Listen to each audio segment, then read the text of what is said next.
je suis allé voter et ce que je vis, que la victoire est certaine parce que les Congolais ont tant souffert.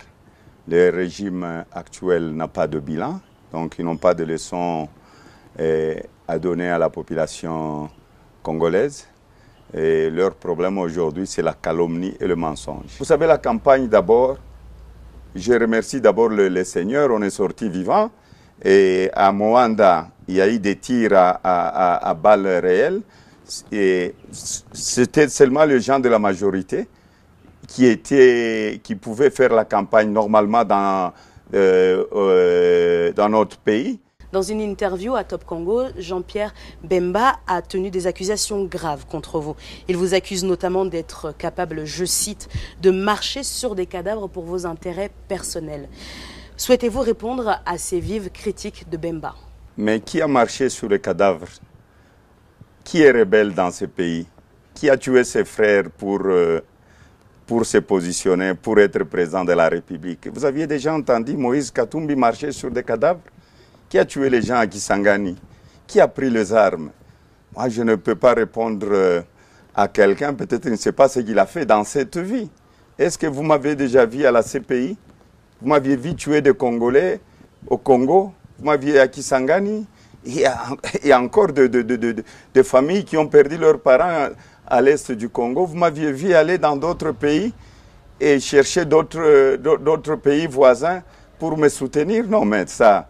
Et la réponse, elle est automatique. Jean-Pierre doit peut-être répondre lui-même sur cette question. Une question est revenue à plusieurs reprises, c'est celle de votre nationalité, de vos origines. Qu'est-ce que vous avez à répondre à tout cela? Mais vous savez, d'abord, c'est un débat de caniveau. Je suis né ici. Ma mère est une princesse Yeke. Et je ne vais pas renier mon père. Mon père, c'est un blanc. C'est un juif. Je ne peux pas renier mon père à cause de la politique. Comment réagirez-vous à l'annonce des résultats si vous n'êtes pas vainqueur? Vous savez, si les élections sont chaotiques, nous sommes protégés par la Constitution, l'article 64. Le peuple doit défendre le vote. Ça veut dire? C'est-à-dire, l'article 64, si quelqu'un veut vous voler ce que vous aviez voté, la population va défendre ça. Donc vous allez demander à la population de se révolter si jamais... Ce n'est pas question de demander à la population de révolter.